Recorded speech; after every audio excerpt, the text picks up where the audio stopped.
Tere, siis hästi suur rõõm on teid tõesti täna nii palju siin näha. Mina räägin teile Digital Omnibussi siis koondpaketist. Ja natuke optimistlikud olid lisesõnad, et siit saab kõik vastused, et kuidas hakata siis disainima. Et see, millest ma räägin, on praegu kahjuks veel vaid ettepanek, mida ei ole poliitiliselt päris lõpuni läbi räägitud ja ei ole lõplikul kujul veel midagi kindlat. Küll aga tekib küsimus, et kas me tõesti oleme andmekaitse ja tehnoloogiaõiguse valdkonnas äkki ennast nagu täiesti lõhki reguleerinud Euroopa Liidus. Paraku selline mulje jääb. Et meile hakkasid osa klientidest, kes on siis tehnoloogiasektoris päris aktiivsed, rääkima juba võib-olla 10 aastat tagasi, et pane tähele, et Euroopa Liidus tehnoloogiasektor muutub kõige rohkem reguleeritud valdkonnaks üldse. Tol hetkel oli võib-olla seda natuke raske uskuda, aga täna saame küll öelda, et ühe suure platvormi jooksutamine, et neid regulatsioone, neid kihte, millega peab arvestama, on tõenäoliselt rohkem kui tuumajaama käitamiseks vaja teada on. Ja Digital Omnibus on siis algatus, mis avalikustati eelmise aasta novembris ja see eesmärk on siis nii totter, kui see ka ei kõla, luua uus regulatsioon, et lihtsustada vana regulatsiooni. Ja seda mitte siis tehes midagi nullist, vaid tõesti kirjutada ümber vana, koondada osa vana õigusakti ühte paketti kokku. Et siin täna kõikidest nendest muudatustest ei saa juttu teha, pole võib-olla ka mõtet väga detaili minna, sest nagu ütlesin, miski ei ole kindel, aga mingitest teemadest, mida ma ise pean olulisemaks, ma ka räägin. Et lihtsalt infoks, et see Digital Omnibussi siis koondettepanek on niisugune päris hirmuäratav dokument, see on ka jälle 160 lehekülge koos lisade ja seletuskirjadega raskesti loetavat teksti. Aga sellest tulevad üsna selged muudatusettepanekud GDPR-i ja teine suurem käegakatsutav tulem peaks olema see, et osa nagu mitteisikustatud andmete töötlemist, andmete käitlemist puudutavaid akte koondatakse siis kokku andmemäärusesse, tänasesse andmemäärusesse, Data Acti. Ja eraldi teemana siis võiks öelda, et on ka siis tehisintellekti puudutav Omnibussi ettepanek, mille üks nagu tugitala on tegelikult see, et Euroopa Liit justkui nagu kehtestas reeglid, millega kõik peaksid siis, kes käitavad kõrge riskiga süsteeme, peaksid 2. augustiks kooskõlas olema, aga Euroopa Liit ise ei ole jõudnud tehnilisi standardeid valmis ja nüüd on nagu olukord, kus tegelikult regulatsioon nõuab midagi võimatut ja kiiresti on vaja siis neid tähtaegasid edasi lükata. Et selline nagu regulatiivne spagetitaldrik meil siin ees on. Ja kuidagi peame selles maailmas toime tulema, sellepärast, et täna kehtivad õigusaktid on sellised, nagu nad täna on. Nad kehtivad, neid tuleb rakendada, aga samas nüüd on meil niisugune nagu muudatuste pakett, äkki midagi läheb nagu leebemaks, midagi muutub. Kas päriselt see läbi läheb? Ei tea. Siis selliste suurejooneliste Euroopa Liidu algatustega kaasneb alati mõjuhinnang, mis lubab tohutut kokkuhoidu, säästu sektorile. Et seekord siis lubatakse vähemalt 1 miljard eurot säästu aastas, lisaks veel mõõtmatul hulgal säästu, mida ei ole võimalik kvantifitseerida, sest et õigusnormid lihtsustuvad, rakendamine muutub lihtsamaks, kulusid hoitakse kokku. Aga mina võtaks seda väga suure terasoolaga kogu seda juttu. Et tegelikult kõik need õigusaktid, mille lihtsustamisest praegu räägitakse, ka need võeti vastu suure hurraaga, et nüüd muutub kõik, me hakkame tohutult palju kuludelt säästma, meile tulevad ühtsed reeglistikud 27 Euroopa Liidu liikmesriigis. Tegelikkus oli see, et GDPR, mis pidi siis kõik tegema ühtseks ja arusaadavaks, sisaldas ikkagi oma 99 artiklist 50 sellist artiklit, kus on mingisugune kohalike erisuste tegemise võimalus, hästi lihtsustatult öeldes. Sealt ka pidi tulema suur sääst, aga nüüd me räägime tõesti siis jälle regulatsioonist, mis toob suure säästu. Aga need numbrid on need, mida siis Digital Omnibussi väljatöötajad meile lubavad. Elame näeme. Kui nüüd natuke sisuliselt rääkida mõnedest huvitamatest muudatusettepanekutest, siis üks põhilisi on kindlasti siis isikuandmete mõiste muutmine. On siis tehtud ettepanek, et teatud juhul, kui siis mõni üksus töötleb isikuandmeid, aga tal puudub puuduvad vahendid, mis võimaldaksid tal mõistliku tõenäosusega aru saada, et kelle kohta konkreetsed isikuandmed käivad, et siis justkui ei ole tegemist isikuandmetega selle üksuse jaoks, mis tähendaks laias laastus seda, et GDPR üldse ei kohalduks. Tema jaoks ei kohalduks. Et iseenesest väga mõistlik ettepanek. Ja kui see tõesti nüüd läbi läheb, siis seal võib küll öelda, et see tooks nagu kokkuhoidu. Teisalt saame kõik aru, ma eeldan, et siin saalis on ka neid, kes on päris palju on õigusalase haridusega, et vahendid, mida mõistliku tõenäosusega saab kasutada, et see on nii kummist juriidiline termin jälle subjektiivne, et ega me siin tegelikult niisama lihtsalt ei pääse, et seda peab ikkagi analüüsima hakkama, et kas nüüd saame nagu siis vabaks GDPR-i normidest või ei saa. Ja siis teatud juhtudel siis võib tekkida siis see, et kui me räägime pseudonüümitud andmete töötlemisest, et ka sellised töötlemistoimingud võivad siis saada teatud juhtudel vabastuse sellest, et GDPR-i nõuded kohalduks, et siin on siis ette nähtud, et komisjon võib võtta vastu vastavaid rakendusakte. Siis tuuakse 2 uut erandit eriliigiliste isikuandmete töötlemiseks. Esimene neist puudutab siis biomeetriliste andmete kasutamist isiku tuvastamiseks. Selle piiranguga, et see kogu see biomeetriliste andmete töötlemine peab siis toimuma sellistes seadmetes, sellistes vahendites, mis on andmesubjekti ainukontrolli all. Ehk et tegelikult me räägime siis pääsuvõtmete kasutamisest oma nutitelefoniga näiteks, et paljud teist on kasutanud pääsuvõtmeid juba või on paroolide peal, et see on siis see koht, kus ma ei tea, logite Google'isse või Facebooki või ükskõik mis teenus sisse, et pääsuvõti, QR-kood ja siis näotuvastus ja voilà, kõik töötab, ei peagi paroole sisestama. Täna on see üks hallis alas, et teenusepakkujad, kes sellist asja tahavad kasutada, et tegelikkuses seda nagu erandit või erisust biomeetriliste andmete töötlemiseks justkui nagu ei ole. Et see on nagu tegelikult väga teretulnud lahendus. Ma ise arvan, et sellega oleks võinud natuke nagu kaugemale minna. Sest et ka täna, ma ei tea, ettevõtetes praktikas kasutatakse biomeetrilisi läbipääsusüsteeme näiteks. Et antud erand nagu jääb siin nagu natuke nagu käed jäävad tal lühikseks. Ja siis teine erand seondub siis tehisintellekti mudelite arendamisega, nende käitamisega, et siis mis teatud erandikel juhtudel, teatud tingimustele vastates võib hakata kasutama siis ka eriliigis isikuandmeid, aga seal on suured agad. Väga detaili lähe, natuke räägin tehisintellektist paari slaidi pärast ka. Siis lubatakse meile suurejooneliselt jällegi halduskoormuse vähenemist ja nüüd kui see ettepanek läbi läheb, siis sellest ilmselt on tõesti kasu.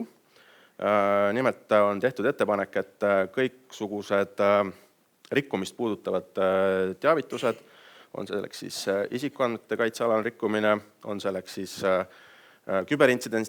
küberintsidentidest teavitamine NIS 2 alusel või DORA alusel või siis tõsistest intsidentidest teavitamine tehisintellekti määruse alusel, et need kõik siis saaks teha Euroopa Liidu ühtse kontaktipunkti kaudu, mille kaudu siis see teavitus liigub edasi kõikidesse asjakohastesse järelevalveasutustesse.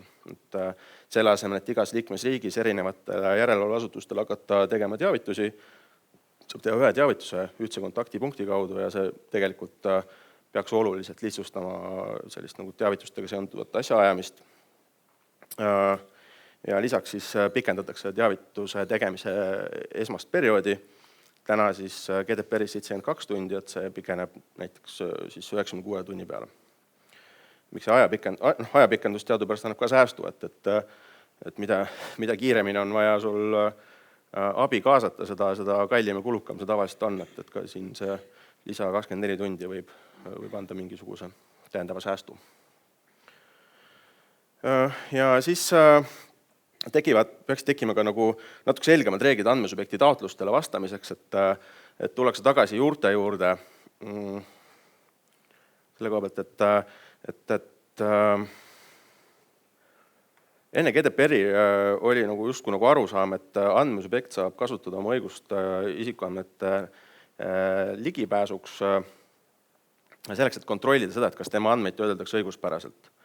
Ja praktikas on seda hakatud kuritarvitama, et küsitakse niisama, küsitakse pahatahtlikult, et nüüd on siis tehtud ettepanek, et reeglid muutuvad natuke nagu isikuandmete vastutava töötleja sõbralikumaks selle koha pealt, et saab hakata andma nagu põhjendatud hinnanguid, millal on tegemist siis pahatahtlikkusega ja siis ka selliste taotluste täitmisest keelduda või nende eest lihtsamini siis tasu küsida.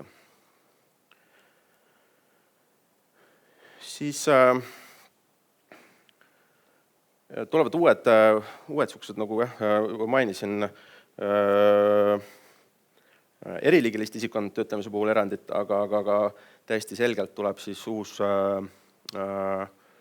artikkel GDPR-i, mis siis näeb ette ka võimaluse selleks, et tehisintellekti mudeleid saab hakata arendama siis õigustatud huvi korral. Ehk et luuakse selles osas ka õigusselgus. Kindlasti sellele sektorile hea uudis. Nüüd selline vaatepilt ilmselt on kõigile tuttav. Tahate minna, lugeda uudiseid, tahad käia suvalises portaalis, peaksid läbi klikkima igasuguseid nuppe, kas sa nõustud, keeldud, muudad. Mõnel on siin 1000 partnerit, kellele kõik andmed lähevad, et mis siis on juhtunud, on see, et nii kõikvõimalikud privaatsuspoliitikad, küpsiste poliitikad, et see on muutunud nii koormavaks, et tegelikult inimesed neid läbi ei loe. On tehtud arvutusi, et kui eeldada, et keskmine inimene kuus külastab umbes 100 unikaalset veebilehte platvormi, siis tal peaks kuluma normaalse lugemistempo juures umbes 46 tundi, et lugeda läbi kõik privaatsuspoliitikad ja küpsiste poliitikad. 46 tundi kuus. Et see statistika on tegelikult päris hirmuäratav ja seal oli veel see alastatistika see, et küpsiste poliitikate lugemisele peaksime me kulutama umbes 1,5 tundi päevas. Et see kõik nagu korralikult läbi lugeda mõttega, et see on ju tegelikult nagu nali. Lisaks see muudab nagu selle veebilehtede kasutuskogemuse täiesti ebameeldivaks. Kui jälle tuleb mingisugune screen ette, jälle ma pean lugema, vaatama, mis ma seal nagu teha tahan.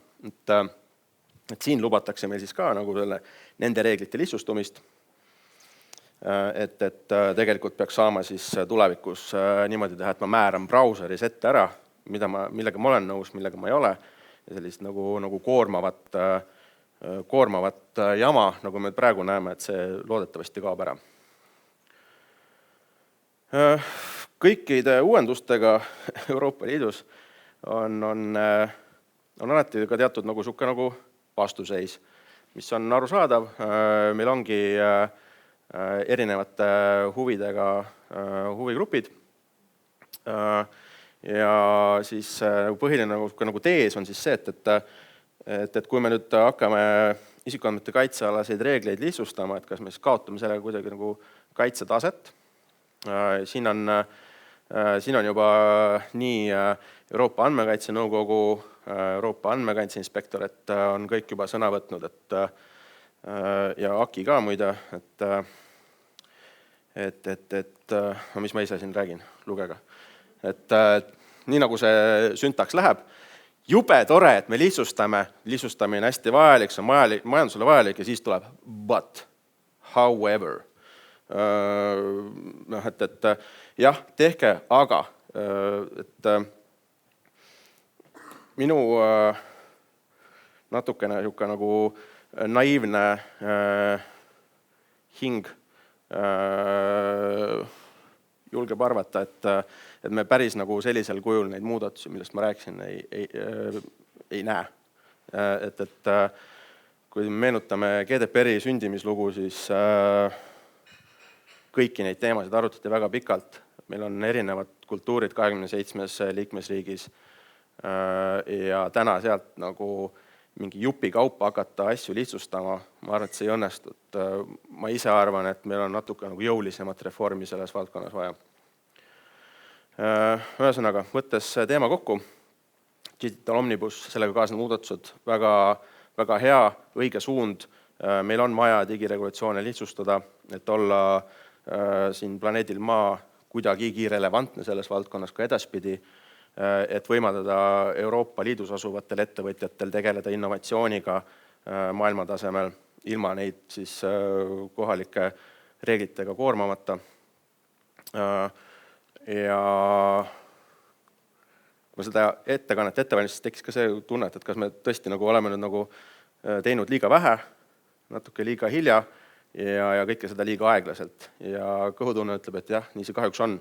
Et vaadata, millega tegeleb Hiina, millega tegeleb Ameerika Ühendriigid, et tehnoloogiliselt ollakse tegelikult nagu mägede võrra meist ees. Ja jah, et ma väga loodan, et sellest raamistikust tõesti tuleb midagi, mis teeb meie elu lihtsamaks, toetab innovatsiooni, aga siin on päris reaalne oht ka, et me tahame midagi head, välja tuleb nagu alati ja olukord muutub veel keerulisemaks. Lähiajal kindlasti, sellepärast, et sellest asjast läbi närida ei ole nagu lihtsalt võimalik, vajab nagu korralikku tööd. Aga suund on õige ja selles mõttes tehke ise ka häält, sellepärast lõpuks me oleme demokraatia ja rahva hääl ka peaks lugema. Aitäh! Tere hommikust! Liisa võttis sõnad mu suust, et tõesti, tänane ettekanne põhiline küsimus, millele me vastust otsime, on see, et mis ma selle kõigega nüüd pihta pean hakkama. Ehk siis, nagu paljud teist teavad, siis 1. jaanuaril jõustusid küberturvalisuse seaduse muudatused, millega võeti siis üle Eestis võrgu infosüsteemide direktiiv NIS 2. Ja ühe olulise muudatusena NIS 2 hõlmab täiendavalt sektoreid, mis tähendab seda, et meie hinnangul Eestis siis nende ettevõtete, teiste asutuste hulk, kes peavad küberturvalisuse seaduse nõudeid järgima, keda meie hellitavalt nimetame kütsubjektid, siis nende hulk kasvas peaaegu kahekordseks, ehk siis 3500-lt 6500-le. Ja minu tänane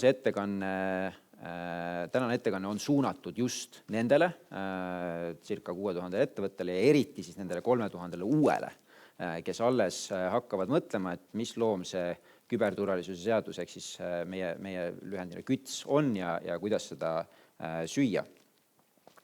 Nüüd enne seda, kui ma lähen soovitustesse, siis ma kuulan kõigepealt ise ühte kuulsat soovitust ja alustan küsimusest, miks? Ehk siis, miks te üldse peate küberturvalisuse seaduse nõudeid rakendama? Ja nagu Mihkel ka enne väga värvikalt kirjeldas, siis Euroopa Komisjonist tuleb igasuguseid asju, eks ju. ja ka küberturvalisuse seadus ise, kuna ta on seostatud NIS direktiiviga, siis on tõstnud üles küsimusi, et miks me seda teeme. Et kas see on järjekordne olukord, kus lihtsalt me peame täitma Euroopa Komisjonist nõudeid ja Eesti ametnikud on andnud maksimumi, et siis võita Euroopa Komisjoni rõõmustamise võistlust ja keeranud nii palju nõudeid kui võimalik. Ma pakun teile natukene teistsugust selgitust, mida illustreerivad ka 2 pilti minu selja taga selleaastasest meie küberturvalisuse aastaraamatust, mis näitavad teile küberohtude pilti Eestis. Ja nüüd vasakpoolne pilt, kuna mul on peegelpildis, ma vahel kontrollin käsi, vasakpoolne pilt näitab seda, et meil on viimastel aastatel küberrünnakute oht Eestis kasvanud või küberrünnakute hulk kasvanud 2-kordseks iga aasta. Ehk siis, kui te ettevõttena vaataksite oma käibearuandel sellist graafikut, siis teeks täitsa rõõmsaks, eks ju. Meid teeb murelikuks ja paneb tähele panema. Eriti Eestis, mis on läbinisti digitaliseeritud riik. Eesti on selline riik, kus 98% ettevõtetest luuakse digitaalselt, 99% pangatehingutest tehakse digitaalselt, 100% maksudest deklareeritakse digitaalselt. Mis tähendab, et Eesti ettevõtlus on läbinisti digitaliseeritud. Kõik teie äri tegemiseks olulised andmed, ma julgen öelda, on kas teie või teie lepingupartneri arvutis. Kes mul töötab, palju ta palka saab, kes mulle võlgu on, kellele mina võlgu olen. Kui tuleb järgmine klient, mille toel ja kuidas ma teda teenindan, et jõuda järjekordse eduka kliendi kogemuseni. Kõik need teadmised on teie arvutis, mis tähendab, et kui need andmed kaovad või hävivad või lekivad, siis võib-olla sellel hetkel ei ole olukord selles, et need nõuded on lihtsalt tulevad Euroopa Liidu direktiivist ja teie kõige suurem probleem on trahv järelevalveasutuselt. Võrdluseks, praegu on nüüd ilus vihmane ilm nagu Eestis tagasi, nagu normaalne on.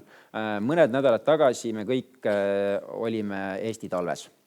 Nüüd võrdluseks võite mõelda, et kui te sõitsite sellel jäisel teel kaaspõhjas suverehvidega, kas selles hetkes teie kõige suurem probleem oli trahv liikluspolitseilt? Või see, mida te tegelikult tegite, iga hommik te hindasite oma riske, panite talverehvid, valisite kiiruse selleks, et kaitsta seda, mis teil kõige rohkem kaitsmist väärib, teie enda ja teie kaasteeliste elu ja tervis. Ehk siis minu väide on see, et ka küberturvalisuse samad nõuded, tulevad nad Euroopa Liidu direktiivi toel või mitte, nende täitmine on kasulik eelkõige sellepärast, et teie ärile säilmisel kriitiliselt andmed oleks kaitstud. Nüüd, see on see üllas eesmärk, aga nagu me teame, siis üllas eesmärk sihile veel täitsa ei vii, eks ju. Meil on vaja teada, et mis ma siis nagu väga õigesti küsiti, et mis ma siis nagu selle kõigega pihta hakkan. Et selle jaoks ma olen teile pannud sellise lihtsa teekaardi, mis alustaks esimeste sammudega ja lisan igale sammule ühe konkreetse soovituse, mida siis pihta hakata. Nüüd, juristid ruumis võivad kinnitada, et see skeem võiks olla oluliselt keerulisem. Saaks täita mitu slaidi. Ja küberturvalisuse eksperdid ruumis võivad kinnitada, et igale minu pakutud soovitusele on mõni teine alternatiiv ka, mis seda eesmärki täidaks. Aga kui te olete nüüd üks nendest 3000 ettevõttest, kes alles hakkab küberturvalisuse seadusega kokku puutuma, siis see, et on teised variandid, ei ole teie jaoks tegelikult oluline. Teie tahate vastust täpselt selle samale küsimusele, mis tõsteti, et mis ma nüüd siis nagu tegema hakkan. Nüüd hakkame minema samm-sammult ja ma sujuvalt jätan vahele küsimuse, kas olen kütsubjekt, sellepärast et see ettekanne kataks ära terve päevase seminari. Nii et liigume sealt järgmise sammude juures ja kui soovite, siis võin hiljem seda ka küsimustes katta. Aga alustame küsimusest, et mis see siis esimene asi on, mis ma tegema pean. Esimene asi, vaatad sa seadusesse või üldloogikasse, on see, et 30. märtsi lõpuks on vaja kõikidel kütsisubjektidel teavitada endast RIA-sse ja saata enda andmed, mis on küberturvalisuse seaduses sätestatud.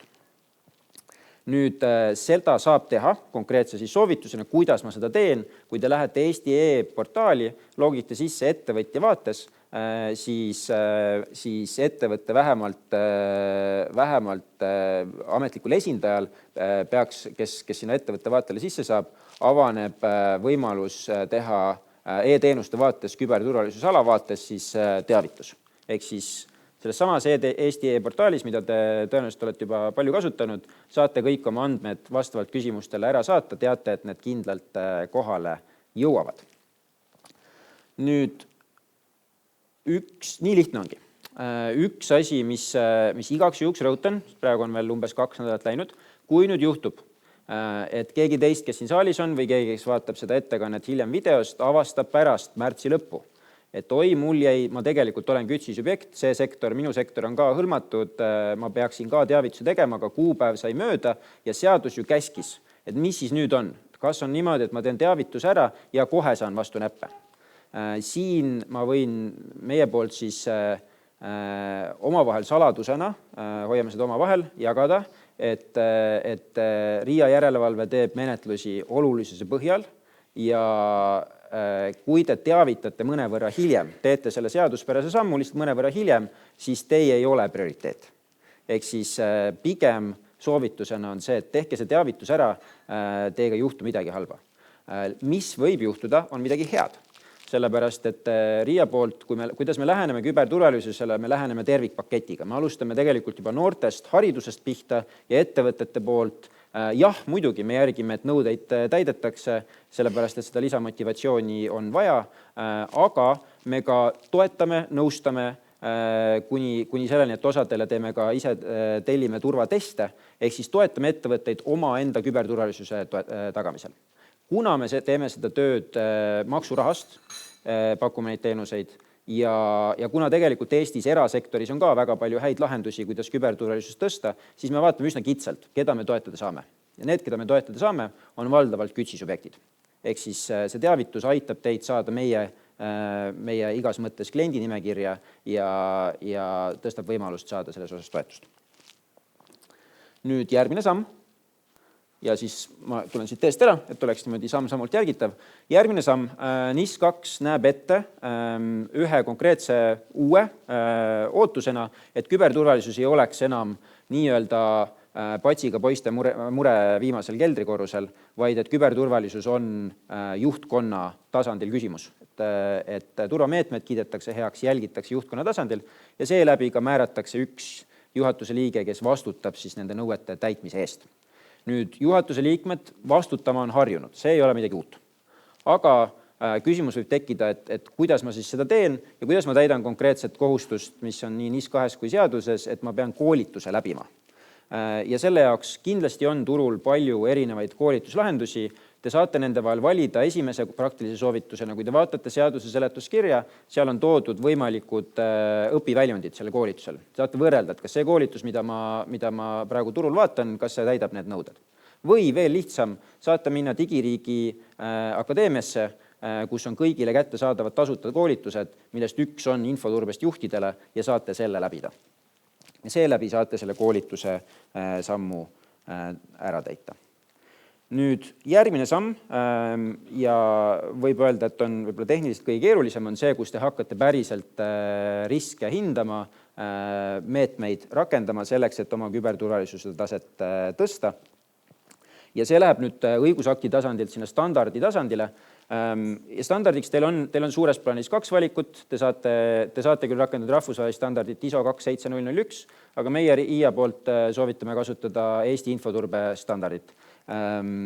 Ja seetõttu, et seal on kuigi ISO 27001 on natuke rohkem vabadust, et mida ma täpselt detailis teen siis mingi ootuse täitmiseks, siis täitsa alustajale võib olla kasu sellest, et EITSis ehk siis infoturbe standardis on väga detailselt sammud ette nähtud, mida ma peaksin tegema selleks, et mingit eesmärki täita. Et alustajal võib sellest olla kasu. Keerulisus on see, et muidugi arvestades riskide hulka neid meetmeid kokku, see kataloog on päris pikk. Meetmeid on palju.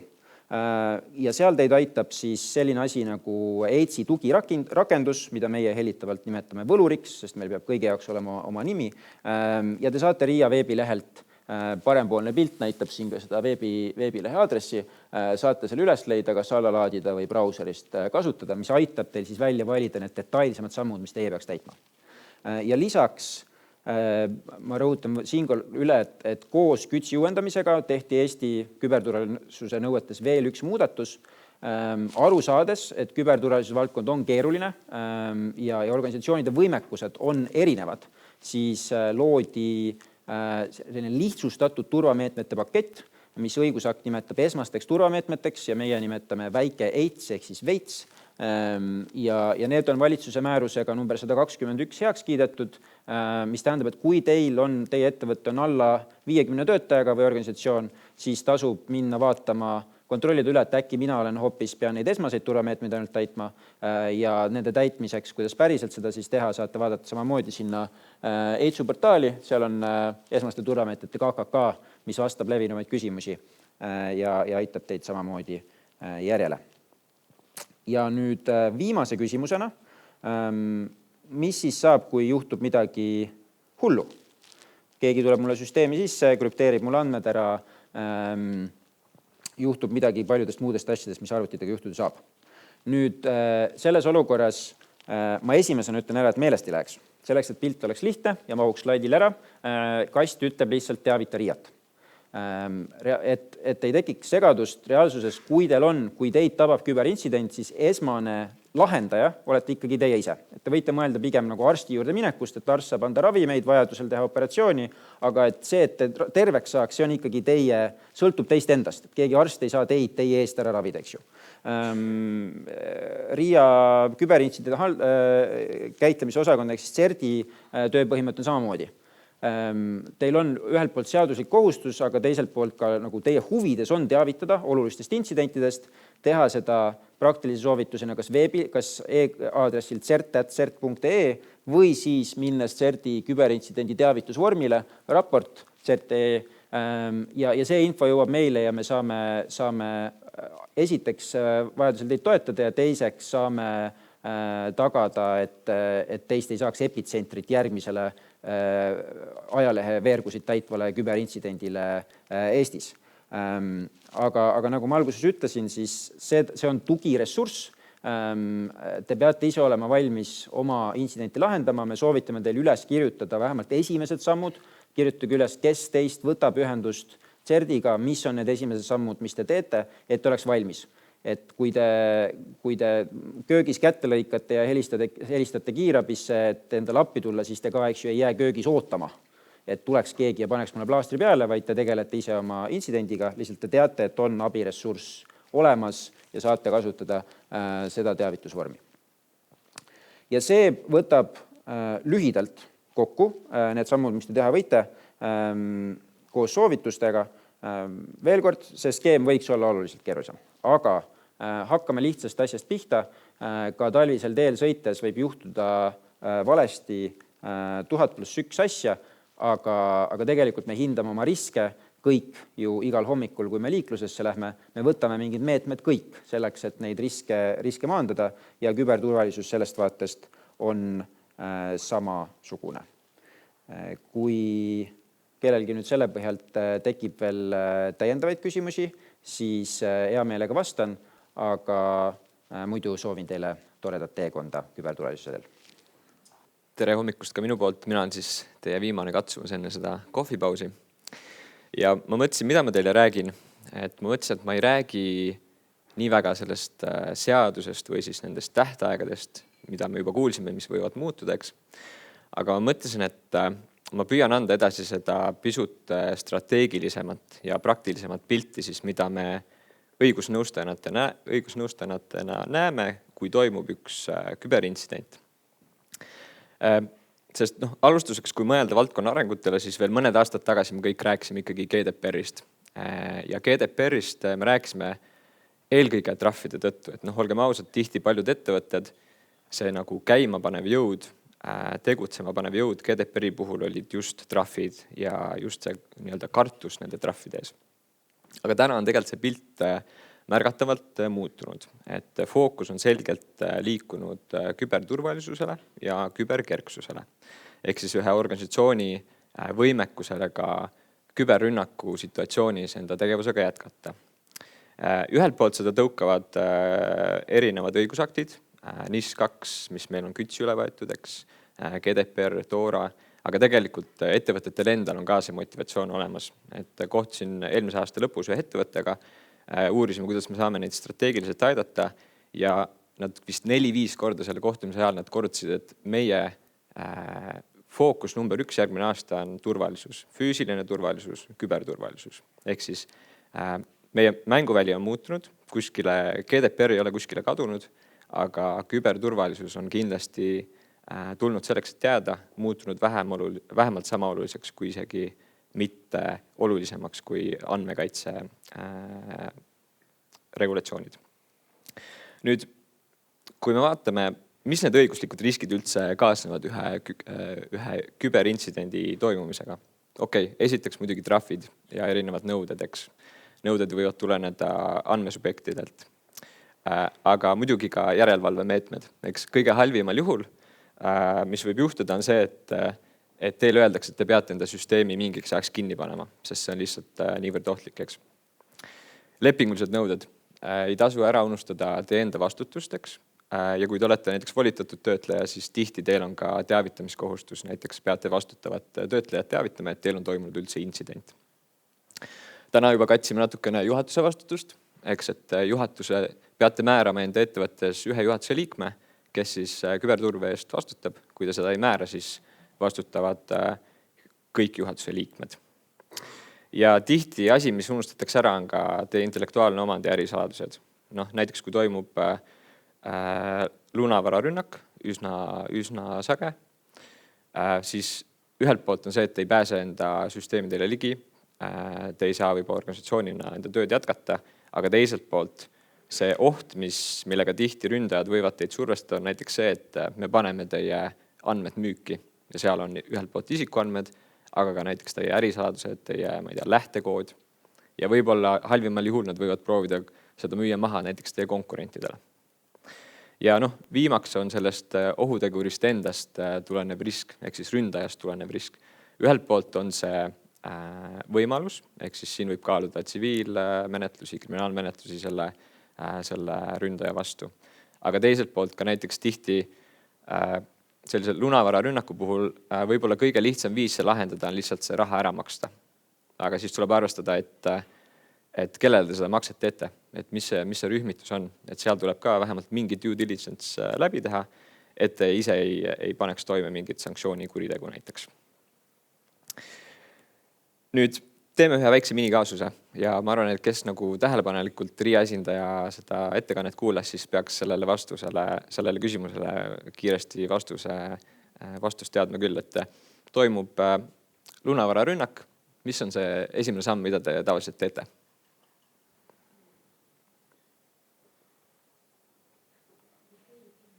Süsteemid kinni, jah.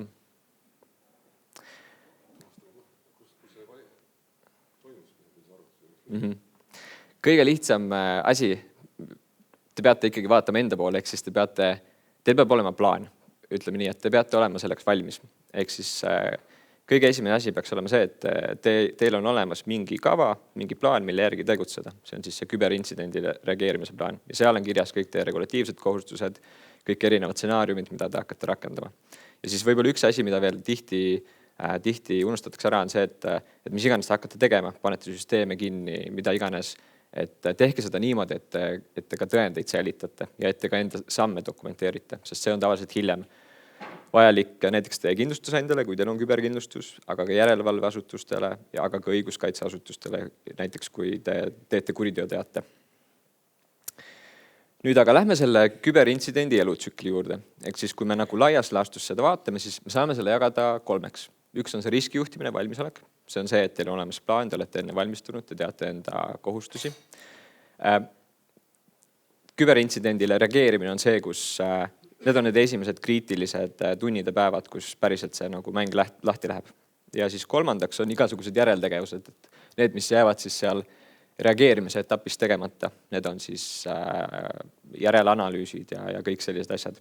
Nüüd tavaliselt meid õigusnõustajatena tavaliselt kaasatakse siin keskel. Aga me oleme eriti õnnelikud siis, kui tegelikult meid kaasatakse juba selle esimeses etapis, sest tegelikult seal on meil veel võimalus natukene hallata neid õiguslikke riske ka, kas või näiteks teie lepingutes või siis teie regulatiivsete kohustuste kaardistamisel. Nüüd, kui me vaatame sellesse intsidendi elutsüklisse natukene nagu täpsemalt sisse, siis nagu me rääkisime, esimene on see riskijuhtimine valmisolek ja see on see, et teil on intsidendi reageerimise plaan olemas ja võimalusel teil on olemas ka küberkindlustus ja siia alla lähevad ka kõik need koolitused ja teadlikkused, eks. Nüüd, küberintsidendi reageerimine on see, kus päris kriis läheb lahti. Ehk siis see on see koht, kus peab üsna kiiresti hindama selle mõju, kas see on olulise mõjuga intsident, kas te peate RIA-t näiteks teavitama, kas te peate Andmekaitse Inspektsiooni teavitama, kas te peate näiteks andmesubjekte teavitama, kas te peate enda kliente, koostööpartnereid teavitama, kas teil on üldse mõtet näiteks ründajaga kontakti asuda, kui ta seda kontakti teiega otsib. Ja siin slaidil on need ilusti nagu liigitatud, need erinevad tegevused, aga reaalsus on see, et need kõik toimuvad paralleelselt, mistõttu siin on see plaani olemasolu eriti kriitilise tähtsusega. Ja viimaks on need järeltegevused, et siin tavaliselt jätkub suhtlus järelevalveasutustega, siin tavaliselt tegeletakse veel lepingurikkumistega, mis iganes vaidlustega, mis siit välja tõusetavad, näiteks andmesubjektide hagid või siis kollektiivhagid, millest minu kolleeg teises plokis räägib, aga ka igasugused lepingurikkumised ja sellised. Nüüd lähme zoomime veel sisse korra, et me rääkisime täna teavitamiskohustustest, RIA-t tuleb olulise mõjuga intsidentidest teavitada ja siin üleval teljel ongi näha, et üleval teljel on teavitamiskohustused, 24 tunni jooksul tuleb teavitada näiteks RIA-t, 72 tunni jooksul uuesti ja siis uuesti 72 tunni jooksul, kui see on ka isikuandmete töötlemise rikkumine, siis teavitada ka AKIT. Ja siin all tegelikult on näha need õigusnõustaja rollid selle teavituse jooksul. Ja nagu on näha, siis tegelikult see roll ei ole ainult selle teavitusega seotud. Et selle esimese 24 tunni ajaakna sees tegelikult toimub see kõige olulisem nagu kriisi haldamine, ehk siis seal on see mõju hindamine.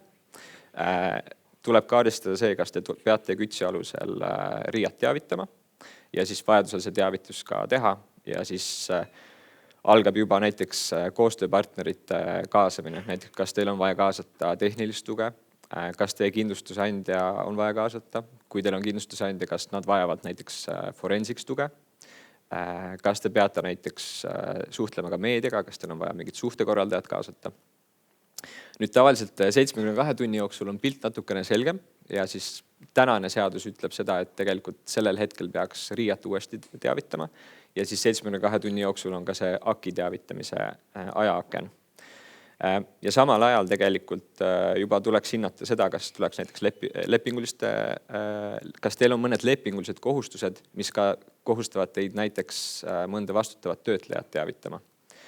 Ja nüüd edasi seal, kus me jõuame selle 3–30 päeva ajaakna juurde, siis täna KÜTS näeb ette, et 1 kuu jooksul sellest intsidendi toimumisest tuleks esitada selline lõppraport. Et kui see intsident ei ole läbi, siis see raport loetakse vahearuandeks, aga selles peaks siis kirjeldama neid tekkepõhjuseid ja võetud abinõusid. Ja tavaliselt selles ajaaknas on ka need erinevad andmesubjektide teavitamised ja siin jätkuvad ka igasugused lepingurikkumiste haldamised, aga ka näiteks meedia, klientide päringud, siis kui andmesubjektid näiteks pärivad teilt, et mis päriselt tegelikult juhtus. Ja siis see 1+ kuud, seal juba jätkub selline tavaline suhtlus järelevalveasutustega, mis iganes näiteks, kas te peate täiendama enda tehnilisi või korralduslikke meetmeid. Tavaliselt jätkub ka suhtlus klientidega, lepingute teemal, lepingurikkumiste teemal. Ja siin, kui teil on toimunud olulise mõjuga intsident, siis te peate ilmselgelt ka enda seda riskianalüüsi täiendama. See kohustus tuleb seadusest tulenevalt ja tegelikult te peaksite ka enda seda valmistumisplaani ajakohastama selleks, et see järgmine intsident siis oleks paremini juhitud. Nüüd teine minikaasus on siis see, et on toimunud lunavararünnak ja teilt nõutakse raha. Ja ma ei tea, oletame, et selle ründajate rühmituse kohta liiguvad igasugused arvustused veebis, et nad alati vabastavad need andmed, kui te talle maksate ja see 0,05 Bitcoini on selline üsna väike summa ka, et seda ettevõtted tõenäoliselt nii väikseid nõudeid ei näe. Aga mis teie otsus on? Ei maksa. Tavaliselt, kui selline nõue tuleb, siis nagu ma ennist ütlesin, on see, et mõnele rühmitusele maksmine on sanktsioonidega keelatud, eriti kui need rühmitused võivad tuleneda kuskilt Venemaalt, Põhja-Koreast ja nii edasi, eks. Kui teil on kindlustus, siis alati tuleb kindlustusandjaga ka kindlasti see maksmine kooskõlastada. Et see on selline riskiotsus, mille te ise peate tegema. Aga nüüd kokkuvõttes, kui sellest nagu kogu ettekandest üks mõte kaasa võtta, siis on see, et kindlasti planeerige seda küberintsidendile reageerimist juba täna ja seda ka nagu õiguslike riskide maandamise poole pealt. Ehk siis see tähendab, et teil on olemas plaan, kuidas küberintsidentidele reageerida. Te teate, mis on teie regulatiivsed kohustused, aga ärge unustage ka enda lepingulisi kohustusi. Ja võimalusel, kui see on asjakohane, siis uurige ka küberkindlustust, mis siis oleks teie risk, võtaks arvesse teie riske, oleks teie organisatsioonile asjakohane. Et selline planeerimine on kindlasti palju odavam kui hiljem lihtsalt puhtalt lehelt reageerimine. Aga see on minu poolt ka kõik. Tere hommikust! Et jah, kui hea kolleeg kõrvalkabinetist enne alustas oma ettekannet jutuga, et GDPR on eilne päev ja nüüd me räägime ainult küberturvalisusest, siis minu esimene armastus on ikkagi GDPR ja mina tahan sellest rääkida. Aga et võib-olla see hommikusöögi seedimine läheks natuke kiiremini, siis ma tahaks alustada ühe mõtteharjutusega koos teiega. Kujutage ette, et te olete ühe võrdlemisi eduka vaimse tervise kliiniku juht. Ja patsiendid käivad, kõik on hästi, IT-süsteemid toimivad ja siis te ühel päeval tulete tööle, vaatate läbi oma 30-40 saabunud e-kirja, mille hulgas on üks selline, mis tundub nagu spämmimaiguline, aga seal on öeldud, et makske bitcoine, mille rahaline väärtus eurodes on umbes 500 000 eurot või teie patsientide andmed lekitatakse tumeveebi. Ja siis teile nagu tundub see imelik, aga päris kindel ei ole, et vist on ikka spämm. Te ei tee midagi, läheb natuke aega mööda ja siis hakkavad teieni jõudma kuuldused, et teie patsientide poole on lunaraha nõuetega pöördutud. Makske raha või teie sensitiivsed terviseandmed selle kohta, mida tema psühholoogile või psühhiaatrile olete rääkinud, avaldatakse internetis. Ja siis hakkate asja tõsiselt võtma, kaasate forensiks teenusepakkuja ja selgub, et juba ongi patsientide andmed tumeveebis. Ja siis tuleb jalad kõhu alt välja võtta ja teavitada järelevalveasutusi, teha kuriteokaebus. Ja loomulikult see mainekahju on nii tohutu, et teie kliinik läheb pankrotti, teid lastakse nõukogu poolt lahti ja järgnevad kriminaalmenetlused. Et võib-olla ei ole selline ilus lugu, millega tahaks oma tööpäeva alustada. Aga ma ütlesin teile, et kujutage seda ette, aga tegelikult see ei ole ettekujutus. Täpselt selline lugu toimus meist umbes 80 kilomeetrit põhja pool Soomes ja tegemist oli siis ühe vaimse tervise kliinikuga nimega Vastaamo. Et vast olete kuulnud, see on üks Soome kuulsaimaid kriminaalmenetlusi tänaseks päevaks. Ja seal mõisteti siis ka see häkker kriminaalkorras süüdi. Ta istus natuke aega vangis ja nüüd ta on uuesti taas vabaduses, aga siis tõesti see juhtkond oma tööd jätkata seal kliinikus ei saanud. See kliinik läks pankrotti ja enam ei tegutse. Saadi mitmesaja 000 eurone trahv GDPR-i rikkumise eest ja mainekahju oli tohutu. Ja võib-olla veel huvitava kõrvalmärkusena, et siin asjas mõisteti süüdi ka kaasaaitamises üks Ameerika Ühendriikide kodanik, kes elab siin meie armsas Eestis. Nii et ei ole see lugu nii kauge midagi. Aga tegelikult minu ettekande põhiteemaks on siis need trahviotsused, mis on tehtud Eestis. Ma räägin 4 erinevast juhtumist ja sellest, et mida on meil kõigil neist õppida. Ma disclaimerina ütlen, et ma ise ei ole ühegi trahvi saanud ettevõtja, kellest ma täna räägin, nõustaja olnud, nii et kõik see tugineb avalikele kohtulahenditele ja avalikele andmetele ja lihtsalt minu tähelepanekud nendest asjadest. Ja esimene pääsuke, kui nii võib öelda, Eestis GDPR-i trahvides oli juhtum, mida te ilmselt kõik olete ajaleheveergudelt ka lugenud. See oli Ida-Tallinna Keskhaigla juhtum, mis siis toimus 2022. aasta alguses ja juhtus see, et Magdalena polikliiniku eest prügikonteinerist leiti paberid patsientide terviseandmetega. Selle peale siis AKI algatas väärteomenetluse ja tegi trahvi 200 000 eurot. Ja järeldus AKIL oli see, et ITK oli rikkunud GDPR-i artiklit 32, mis räägib asjakohaste turvameetmete rakendamisest. Ja siis läks umbes pool aastat või natuke rohkem aega mööda ja Harju maakohus siis tühistas selle trahvi. Miks? Sellepärast, et see juhtum, nagu mainisin, toimus 2022. aasta alguses ja tol ajal kehtinud karistusseadustik nägi ette, et juriidilisele isikule saab teha väärteotrahvi või siis rahalise karistuse kriminaalmenetluses määrata ainult juhul, kui on tuvastatav füüsiline isik, kellele see rikkumine on omistatav. Ehk siis kõigepealt peab olema füüsilisele isikule etteheidetav süütegu ja alles siis on võimalik seda teatud tingimustel omistada juriidilisele isikule. Aga GDPR näeb ette kohustused juriidilisele isikule, mitte konkreetsele füüsilisele isikule. Nii et see trahv siis nendel asjaoludel tühistati ja kaevati edasi ka Riigikohtusse. Riigikohus lõpetas siis selle menetluse ka muuhulgas seetõttu, et väärtegu oli selleks hetkeks juba aegunud. Tol ajal oli GDPR-i alaste väärtegude aegumistähtaeg 2 aastat, täna on ta 3 aastat kehtiva õiguse kohaselt. Et mida sellest siis kaasa võtta? Nagu ma alustasin, et prügikonteinerist leiti paberil dokumendid. Ehk siis siin on palju olnud juttu digimaailmast ja sellest, et me hoiame kõiki asju arvutites, aga ei tasu ära unustada, et andmekaitsenõuded ei kehti ainult internetis, ainult arvutites, vaid ka kõigele muule, mida te teete. Ehk siis ka kõik paberdokumentide hävitamised tuleb läbi mõelda selliselt, et kõik oleks GDPR-iga kooskõlas ja et nende turvameetmete rakendamisel ei tasu eemale vaadata sellest, mis on nagu päriselt käega katsutav, mitte ainult siis digitaalne. Nüüd teine ja minu hinnangul võib-olla nendest kõige kõnekam ja kõige rohkem jutuainet pakkuv kaasus on Asper Biogene'i kaasus.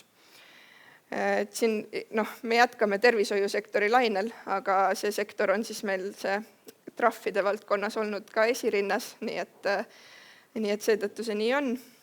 Ja mis siis siin juhtus, oli see, et 2023. aasta novembris teavitas siis ettevõtte Asper Biogene politseid Riiat AKIt, et nende andmebaasidesse on sisse tungitud, lekkinud on umbes 100 000 faili, mis sisaldavad 10 000 inimese tervise- ja geeniandmeid.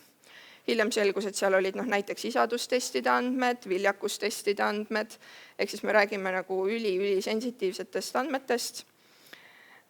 Ja läks aega rohkem kui aasta. 2025. aasta alguses siis AKI määras trahvi 85 000 eurot ja see hinnakiri jagunes selliselt, et 80 000 eurot oli ebapiisavate turvameetmete eest ja 5 000 eurot oli selle eest, et ettevõttel oli andmekaitsespetsialist, kes oli ühtlasi ka juhatuse liige, nii et tal oli huvide konflikt.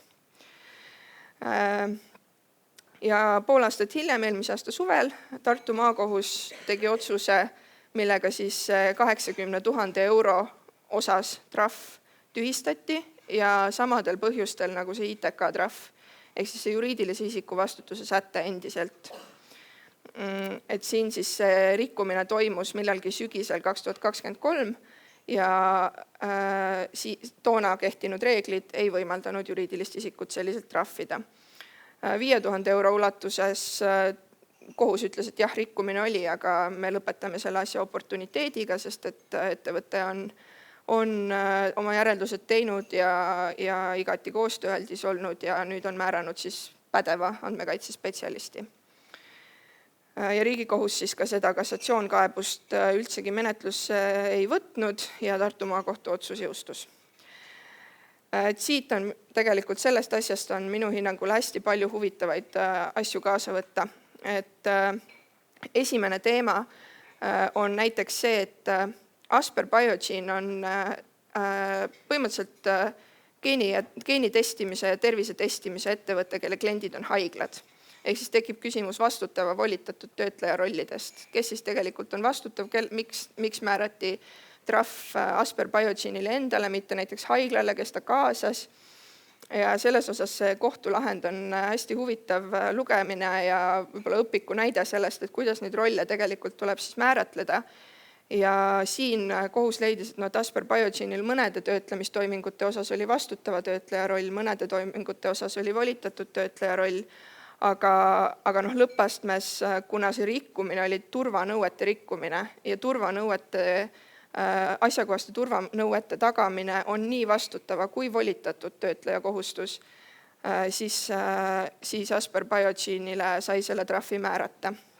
Et enne seda tänast üritust tuli ka registreerujatelt üks küsimus, et mida saab vastutav töötleja üldse teha, kui volitatud töötleja kuidagi pange paneb ja volitatud töötleja käest andmed lekivad.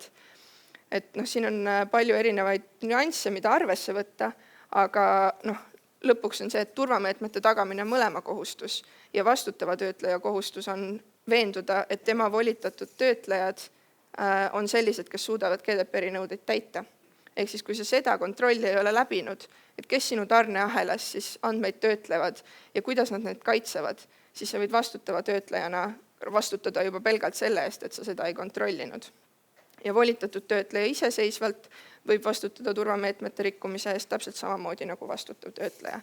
Ja nende omavahelises lepingus siis see vastutuse punktid tuleks väga ettevaatlikult läbi mõelda. Siis lähme edasi, et nagu ma mainisin siin ka, siis maakohus selle suurema osa trahvist tühistas juriidilise isiku vastutuse sätete tõttu, mis toona kehtisid. Ja ma rõhutan, toona kehtisid, sest et kui täna toimuks sarnane rikkumine, siis seda trahvi sellisel alusel tühistada ei saaks. Sest et novembrist 2023 on karistusseadustik muutunud ja siin ma rõhutan, et see rikkumine toimus paar kuud enne seda.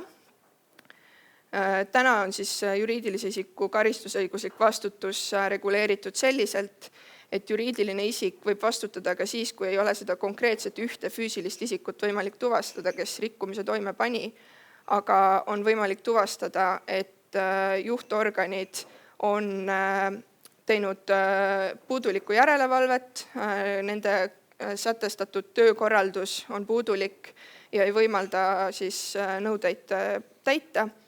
Et kui juriidilisele isikule on mingi kohustus ette nähtud ja ta on tegevusetu, siis vastutab juriidiline isik sõltumata sellest, kas siis see füüsiline isik täitis mingisugust konkreetset õigusnormi, mis ütleb, et see füüsiline isik pidi midagi tegema või tegemata jätma.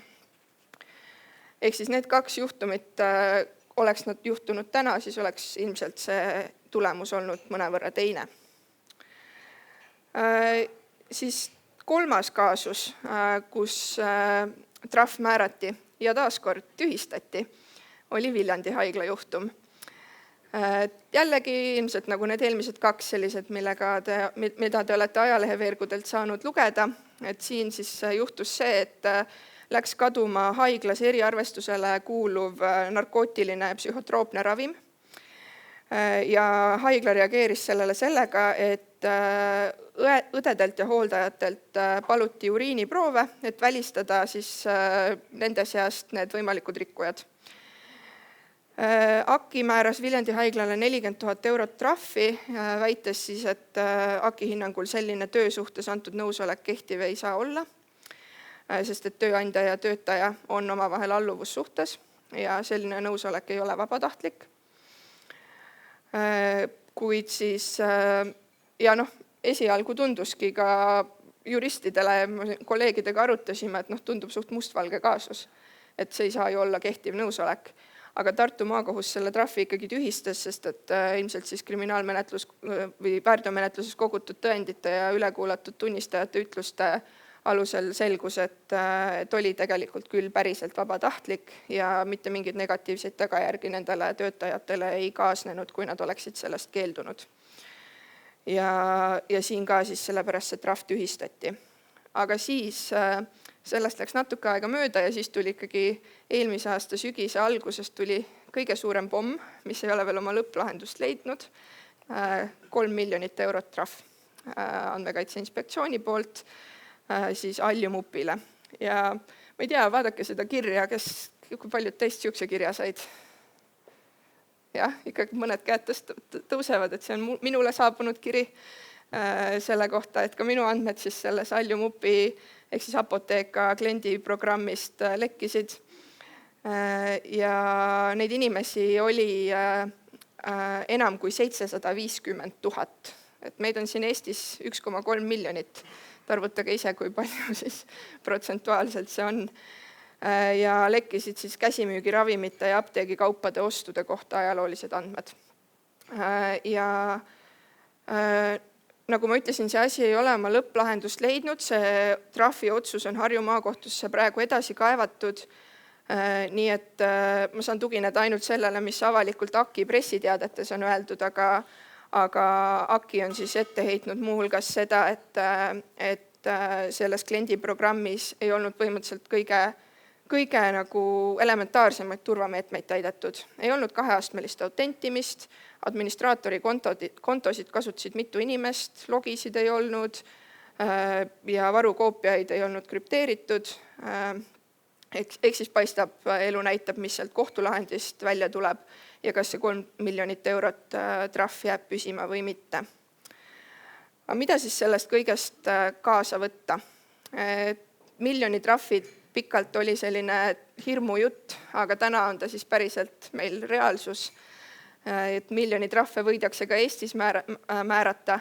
Ei ole enam nii, et ainult Iirimaal Meta saab trahvi. Ja et andmekaitse nõuetele vastavus ei tähenda ainult paberi määrimist. Et loomulikult on seal palju dokumenteerimiskohustusi, aga reaalselt on vaja rakendada neid turvameetmeid, millest siin varem ka juttu oli lihtsalt küberturvalisuse seaduse kontekstis. Ja ma rõhutan, et kui KÜTS kohaldub umbes 6500 ettevõttele, siis GDPR kohaldub kõikidele, kes isikuandmeid töötlevad. Kui teil on kas või üks töötaja, siis see kohaldub teile. Ja et jah, andmekaitses on infoturve ja turvameetmed on keskse tähtsusega ja sobivate turvameetmete määratlemise eelduseks on see, et teil oleks ülevaade, mida te töötlete, kus te töötlete, keda te selleks kaasate, kuidas need volitatud töötlejad suudavad seda turvalisust tagada. Ja trahve saab siis määrata nii vastutavale kui volitatud töötlejale, lihtsalt küsimus on siis selles, et kes millist kohustust rikkus ja kas see on vastutava või volitatud töötleja kohustus. Ja omavahel võivad nendel osapooltel olla tsiviilõiguslikud nõuded siis isikuandmete töötlemise lepingute alusel. Ja nagu ma mainisin, siis karistusseadustik on muutunud ja nüüd on ka siis selle järelmiks on see, et kui juhtkond ei ole tegutsenud, siis võib juriidiline isik vastutada ja trahve võidakse sellele juriidilisele isikule määrata. Kuidas siis juhtkond, mida tegema peaks, sellest tuleb kohe järgmises ettekandes ka juttu, aga sisuliselt on vaja ikkagi panna paika toimiv andmekaitseorganisatsioon, määrata selleks vastutavad isikud, kui teil on andmekaitse spetsialisti ehk siis data protection officeri määramise kohustus, siis tuleb see roll luua ja see inimene määrata ja kõik asjad tuleb dokumenteerida, sest et see on vajalik nii järelevalveasutuste, klientide, kohtute ja kõikide muude võimalike menetluste jaoks, aga ka selleks, nagu enne sai öeldud, selleks, et üldse õiges suunas jooksma hakata, on vaja see töö enne ära teha. Aitäh! Meil on juhatuse liikme vastutuse teema, et see aastate jooksul tegelikult on tohutult niimoodi nagu kuumaks läinud. Ja eks siin ruumis ka nagu kõik juhid mõtlevad, et oota, see olin ju mina, kas ma võin vastutada ja siis läheb alati see teema kuidagi nagu teravaks. ja mida on nagu näha, nagu ma lihtsalt ütlen paar nagu sellist väga üldist kommentaari, mis ma sellest juhatuse liikme vastutuse asjast nagu arvan. Et mul tunne, et see kohtupraktika natukene võib-olla hakkab ka vähe nagu käest ära minema. Ja jube palju nagu hakatakse kuidagi arvama seda, et juhatuse liige kuidagi peab millegi eest nagu vastutama hakkama. Ja lisaks sinna juurde tuleb ka tegelikult see, et inimesed tahavad tohutult oma õigusi igasugused kaitsta ja siis tekib ka need vaidlus, eks ole, palju rohkem nende juhatuse liikme vastutuse üle. Ja siis seepärast tegelikult paljud juhtumid tegelikult jõuavad ka kohtusse niimoodi. Iseasi, kas need lõppastmes pidama jäävad või siis mitte. Olgu, et meil nii-öelda Eestis veel ühtegi sellist nii-öelda head GDPR-i või siis ka on ju NIS2 nagu alusel juhatuse liikme vastutuse kaasust tänaseks veel ei ole, on ju. Aga siiski on ju nende valguses võtsime nagu mõned kaasuses võtsime välja, mis võib-olla on sellised nii-öelda suurema mõjuga ja võiksid anda ainest küll nagu mingisugusele vastutusjuhtumile.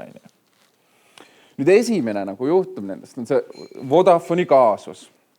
Võib-olla mõni on seda kuulnud ka, eks ole. Vodafone siis väga suurt nii-öelda tutvustamist ei vaja, on ju, siis Saksamaal on ju paiknenud telekommunikatsiooni ettevõte. Ja mis Vodafone'iga siis juhtus, on ju niimoodi, tal oli, seal juhtus sisuliselt, eks ole, 2 nagu rikkumist pandi toime ja need olid kõik, see on nii-öelda GDPR-i kaasus, eks ole. Üks on see, et partneragentuurid niimoodi kasutasid klientide andmeid selleks, et siis luua fiktiivseid lepinguid või siis tõstsid hindu, on ju, klientide kahjuks. Ja see siis jäi nii-öelda sakslaste akile nagu natukene ette ja siis selle eest aki siis sakslaste aki, on ju, mis on siis BFDI, on ju, määras neile trahvi 15 miljonit eurot. Ütleme, et selle partner, ja see tuleb tegelikult ka see, millest, ja see seondub ka sellest, mida just Liisa, eks ole, rääkis, on ju, et pelgalt ainult ülesannete outsourcimisest ei piisa, on ju, vaid te peate ka partneragentuuri üle nagu järelevalvet pidama, et kuidas nad neid andmeid, eks ole, kasutavad. Ja sellest ei olnud veel tegelikult vähe, Vodafone'ile tegelikult see Saksamaa aki siis määras ka veel 30 miljonit eurot ja see oli siis seepärast, et neil olid erinevad autentimise puudused, mille tõttu siis oli võimalik saada neid klientide telefoninumbreid. Ja tänapäeval, eks ole, telefoninumbrid on ju tegelikult oluline nagu informatsioon ja seda kasutatakse ju kõikides teistes keskkondades sageli autentimise ühe vahendina.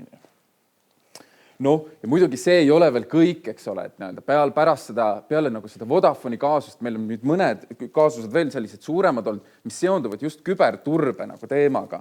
Üks on kindlasti see Jaagori juhtum siin, eks ole, niimoodi üleval paremal on ju, kus siis see oli lunavara rünnaku kaasus.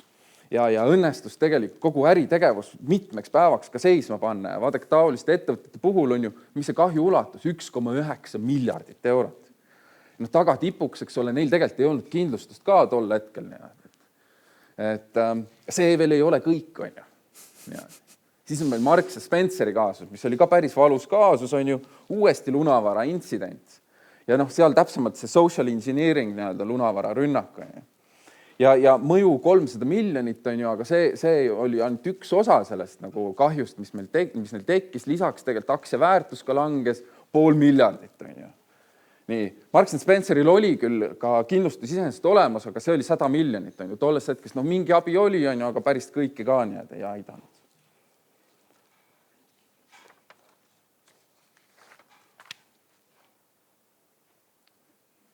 Et selles mõttes, et tere tulemast.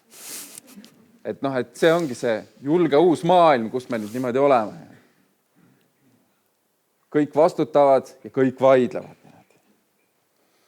Aga mida ma ei taha siiski tegelikult, et me hakkaksime arvama nagu suures plaanis juhatuse liikme vastutusest, on see, et riski ei ole võimalik enam üldse nagu võtta, et see ka ei ole õige.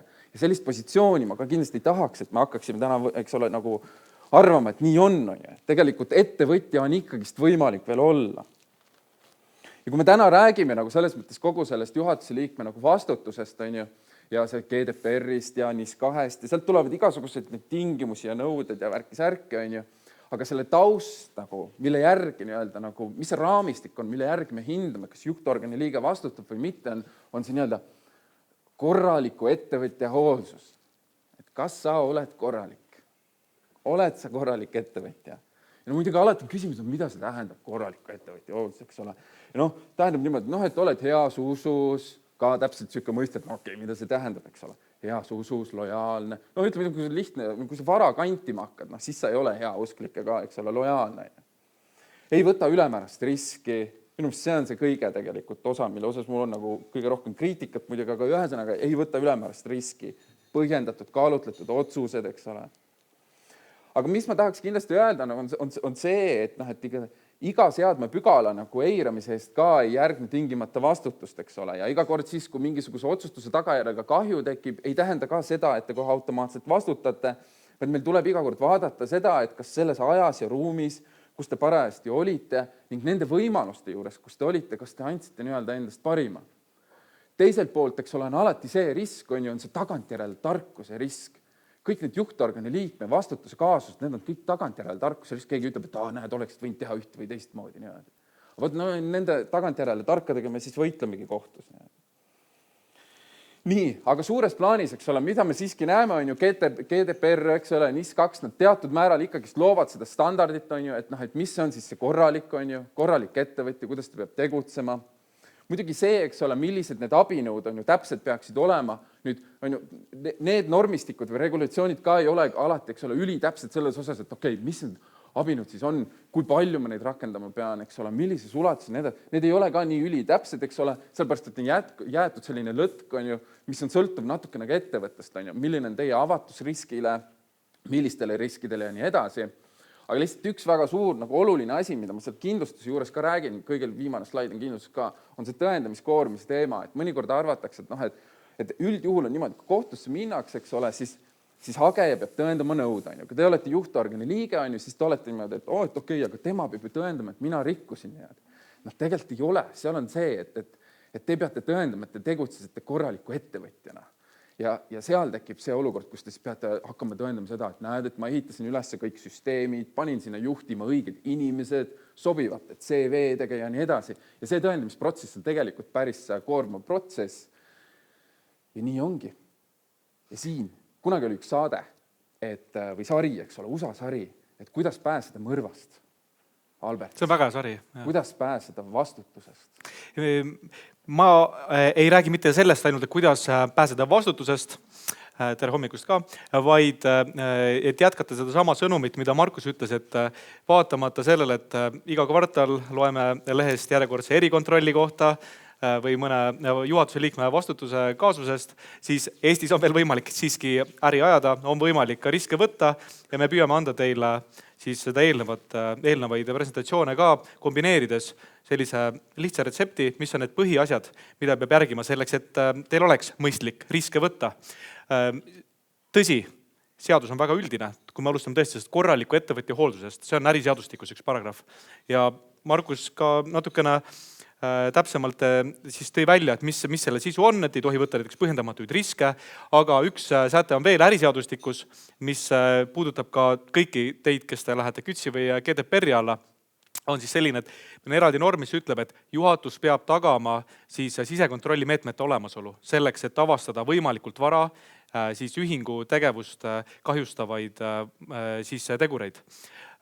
Ja sellele me täna siis keskendumegi, et millised on need abinõud, millised on need punased lipud, kui te juhatuse liikmena ei oska nendele küsimustele vastata, siis teil tasub ühe korra veel mõelda, kas või dokumenteerida ja läbi arutada siis enda kolleegidega ja siis te olete selles kohas, kus te võite võtta riske. Ilma, et te peaksite kartma, et kui te heauskselt tegutsete, keegi hakkab näitama näpuga teie suunas. Ja esimene asi, ja ma väidan, et see on see kõige keerulisem asi, et see on see, millega me ei ole kultuuriliselt tegelikult Eestis harjunud. Et me oleme tõesti harjunud nende kaasustega, kus juhatuse liige kantis kinnistu enda ettevõttele, eks ole, ja siis me vaidleme, et kas see oli alla turuhinna, ei olnud alla turuhinna. Aga mis praktika meil seni puudub, on see, et mis on siis ikkagi juhatuse kohustus neid riske maandada ennetavalt.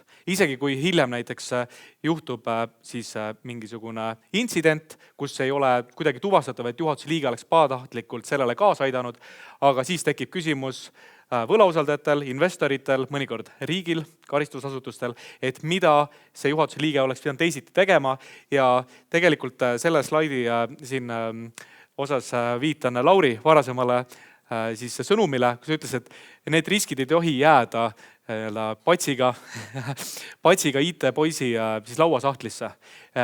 Kõik need riskid, millest me rääkisime nii GDPR-i vaatest kui ka mida Oliver rääkis enne siis NIS2 vaates, kõikide nende eest vastutab ikkagi juhatus ja hoolsuskohustust, millele Markus viitas, ei saa delegeerida. Saab delegeerida üksikuid ülesandeid, aga sa ei saa delegeerida vastutust kui sellist. Ja kui sa tahad delegeerida ülesandeid, siis sul peab olema ikkagi üldine raamistik. Paljudel suurematel ettevõtetel, kes nende regulatsioonide alla lähevad, on olemas selline asi nagu riskiregister ja paljud on puutunud kokku sellise mõistega nagu operatsiooniline risk. Enamasti operatsiooniline risk number 1 on see, et ettevõtte tegevus mingil põhjusel katkeb, aga selle sama mündi teine pool on see, et isegi kui ettevõtte tegevus ei katke, see operatsiooni risk ei realiseeru, siis see ei tähenda, et riskid ei võigi realiseeruda.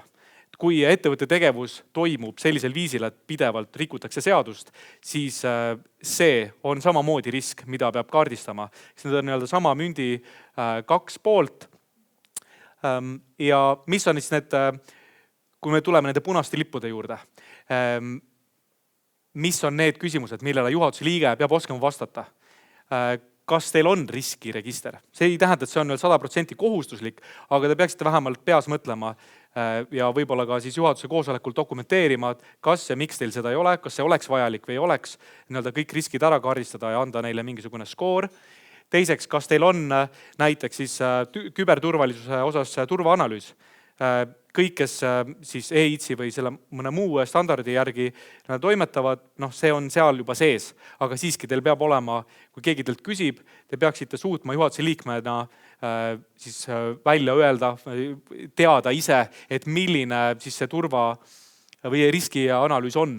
Nii andmekaitse vaatest kui ka siis küberturbe vaatest, kas juhatuse lauale jõuab regulaarselt, ma ei tea, näiteks korra kvartalis raport selle kohta, kas on intsidente, mida nende intsidentide puhul tehti või kui mõni olulisem intsident juhtub, kas on olemas raporteerimisliin otse juhatusele ja samamoodi siis ka juhatuse sees, aga ka laiemalt peab olema väga selgelt teada, et kes mille eest vastutab, mis on see tööjaotus ja see on täpselt samuti selline küsimus, et kui te juhatuse liikmena näiteks ei oska öelda, et küberintsidendi puhul peab kõigepealt pöörduma selle isiku poole, tema vastutab selle valdkonna kureerimisest, siis on kuskil mõni lüli puudu.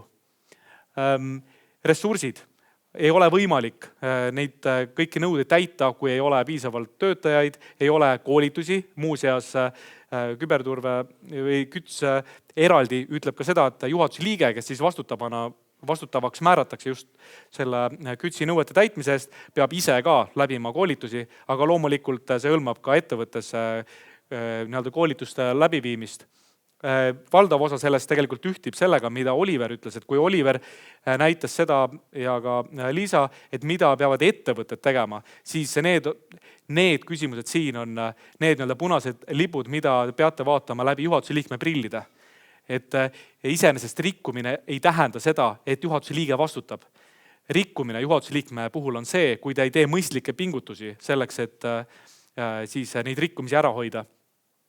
Ja kui veel ennetusest rääkida, siis jällegi peaks iga juhatuse liige suutma vastata küsimusele, isegi siis, kui teil on see suurepärane EITS või mõni muu standard, et päriselt ka päriselus, kui selline olukord juhtub, kas te teate, kes mida teeb, millised turvameetmed teil on ja praegu näiteks turvameetmete proportsionaalsete muide. Ehk siis see on ka tegelikult teatud ettevõtja enda sisustada suuresti, et kui teil nende proportsionaalsed turvameetmed näiteks puuduvad, siis see on ka tegelikult karistatav väärteo korras. Nüüd hästi lühidalt, siin toodi väga palju erinevaid kaasusi. Kunagi mõned aastad tagasi juhtus Leedus selline olukord, et oli üks makseteenuse pakkuja, kes aitas makset alustada ja sealt lekkis siis tuhandete kaupa infot selle kohta, et milliseid makseid keegi tegi, kus oli tal kodulaen, millises pensionifondist oma siis andmeid siis hoidis ja miks see on hea õpikukaasus, kui me vaatame korraga nii küberturvalisust kui andmeleket või andmekaitset, on see, et see kaasus oli tollal siis ainult GDPR-i põhine ja seal oli tegelikult rikkumised nii ennetavas faasis kui reageerivas faasis. Et seal hoiti nii-öelda andmeid, mida ei oleks tohtinud hoida, aga lisaks ka siis, kui need rikkumised juhtusid, ei teavitatud nendest õigeaegselt. Nüüd, kui seesama ettevõte oleks ka siis KÜTSi kohaldamisalas, siis tegelikult siin on täiesti selge ühisosa olemas, ehk siis, et need andmeleke ise läheb tegelikult mõlema regulatsiooni alla ja ka rikkumisest teavitamata jätmine võib ka tuua kaasa nii ettevõtte kui ka siis juhatuse liikme vastutuse.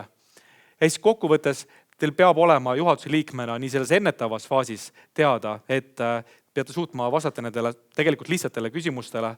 Te ei pea olema ise lõpuni ekspert, vaid te peate neid küsimusi küsima oma kolleegidelt ja saadma neile adekvaatsed vastused, nii et te ka ise saate sellest aru, kui ka siis lisaks see reageeriv faas. Teil peab olema ka siis konkreetne tegevusplaan ka juhuks, kui midagi juhtub. Seda käsitles ka Oliver Kuuskenne siin pikemalt. Esimese 24 tunni tegevused. Need peavad olema teil kuskil ettevõttes kirjas nii, et kõik saavad ühemõtteliselt aru, mida ja kes ja millal peab tegema. Nii, palun, Markus. No, selles suures plaanis, ega meil on ju 2 varianti, mis siis võib tekkida. Tsiviilvastutus ja kriminaal- ja väärteovastutus. Tsiviilvastutuse puhul on, mida on nagu oluline arvestada, et kes teie vastu nõude võib esitada. Et ühelt poolt on ju ühing ise, on ju, see on reegeljuhtum, on ju, ja väga erandlikel olukordades tegelikult ka võlausaldaja võib teie vastu nõude esitada, aga seda olukorras on ju, kus ühing on pankrotis ja lihtsalt muud varianti nagu väga ei ole.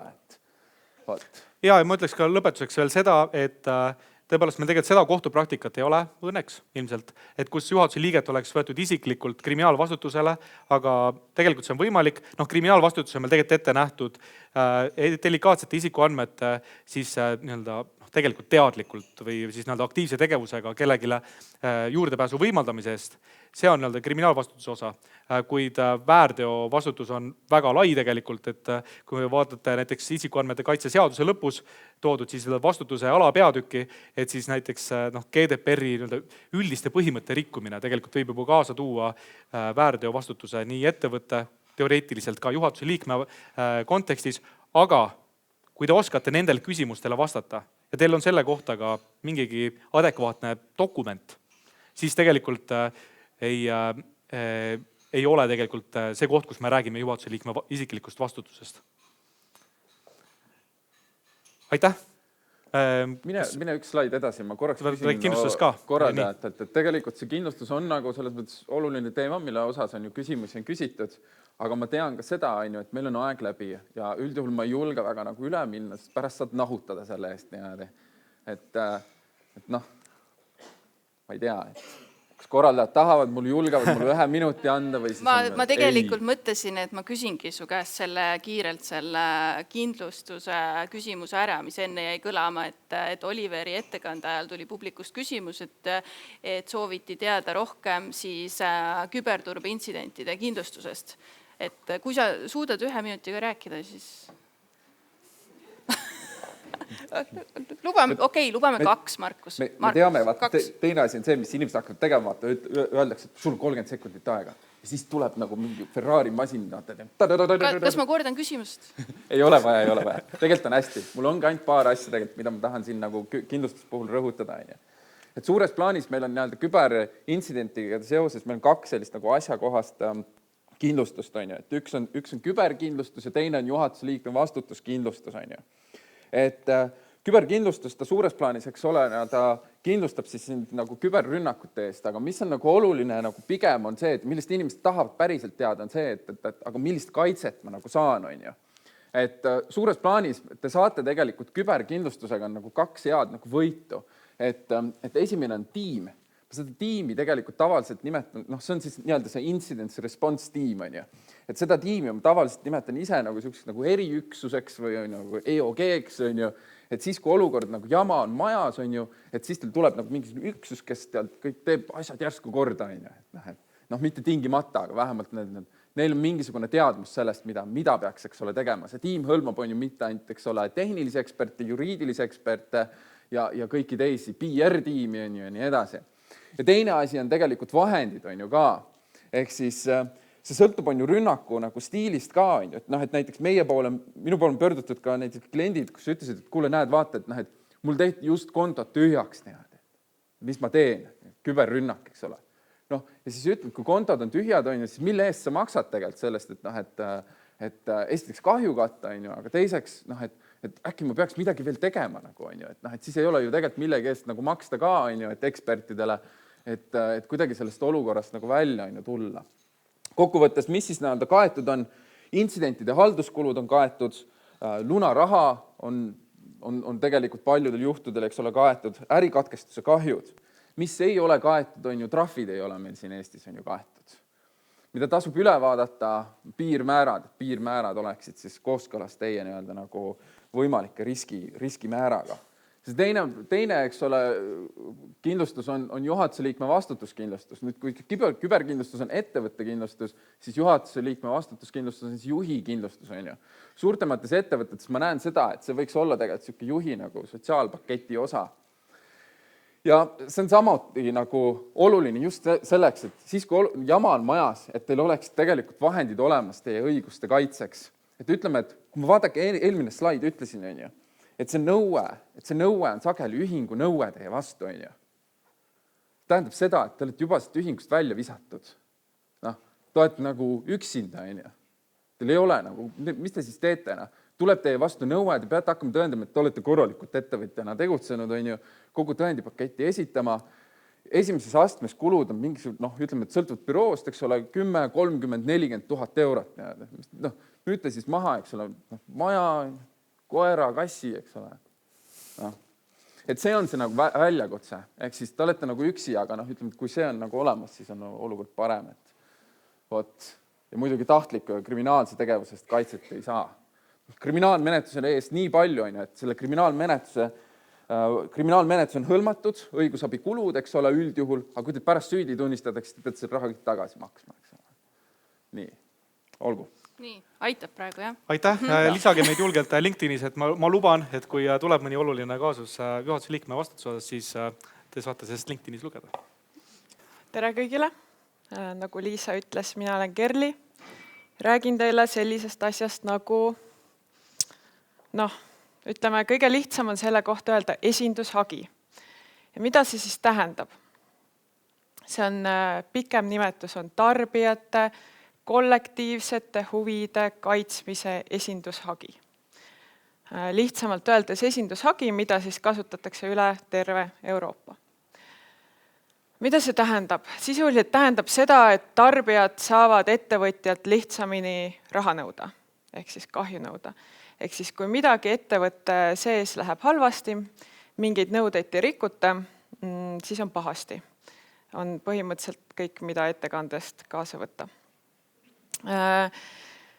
Lähme siis täpsemaks. Et mis see siis täpselt on, et ettevõtja on rikkunud midagi, mis on siis kahjustanud tarbijate või siis andmesubjektide huve. Laias laastus räägitakse alati tarbijatest, tarbija on tegelikult ka andmesubjekt. Ehk siis, kui ettevõtja on rikkunud mingisugust seadusest tulenevat nõuet, tarbijale või siis andmesubjektile on tekkinud kahju, siis saab minna ettevõtte vastu esindushagiga kohtusse. Ehk siis, mis need näited on, tänase päeva kontekstis isikuandmed on lekkinud. Ehk siis see, mis näiteks Liisa rääkis teile, et ITK juhtum prügikastist leitakse mingid isikuandmed, üks on trahviks, aga lisaks trahvile, et kui see trahv jääb nüüd kohus ikkagi mõistab selle trahvi, siis saab tegelikult ka esindushagiga minna ettevõtte vastu kohtusse.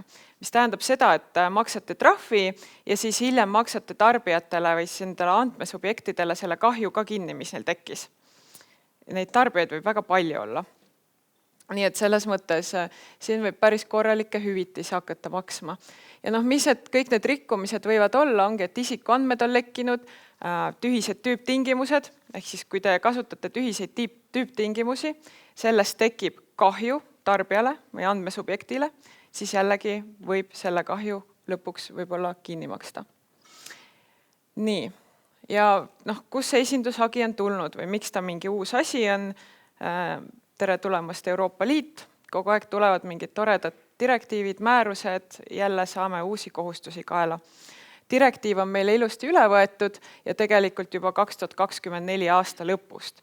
Lihtsalt nüüd on see, et alati läheb aega, kuni kohtumenetlus lõpuni jõuab, ehk siis Eestis meil ei ole veel, vähemalt minu teada avalikult ei ole kuskilt läbi käinud, et meil oleks mõni esindushagi kohtusse jõudnud. Aga see on selline, et tuleb nagu meeles hoida, et selline risk on. Nii. Ehk siis Eesti võttis direktiivi üle. Direktiivi eesmärk muidugi jälle väga tore, et kaitseme tarbijaid, tarbijal peab olema usaldus, siseturu toimimise vastu, tarbijate elu peab olema hea, lilleline, lihtne ja nii edasi.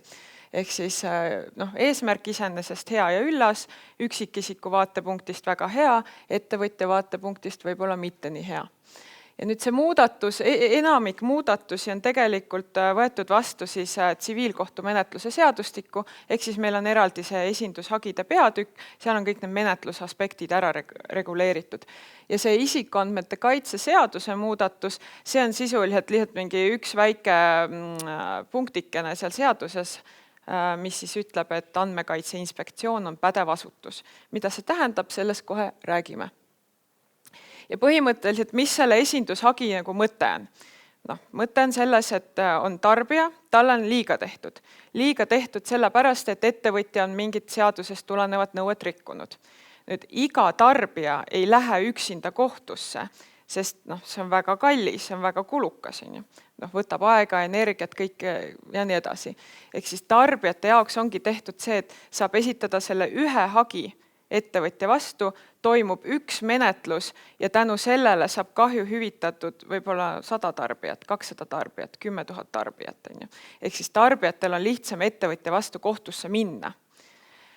Nii, ehk siis kohtupidamise efektiivsus, see punkt 3, et ka kohtute töökoormust vähendada, et kohtud ei pea lahendamas 100 tarbija hagi, vaid saavad seda teha ühes menetluses.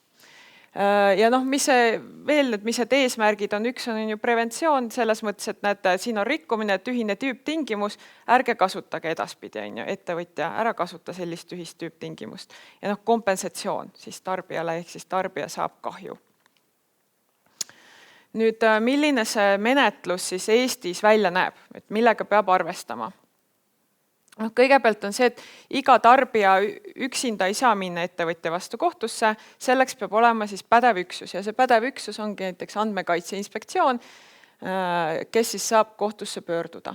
Ja siin on teised üksused ka ja siis muidugi muu juriidiline isik on selline, seal on eraldi siis täpselt need tingimused, aga need tänase päeva kontekstis ei ole olulised, ehk siis Andmekaitse Inspektsioon on see, kes saab siis minna kohtusse.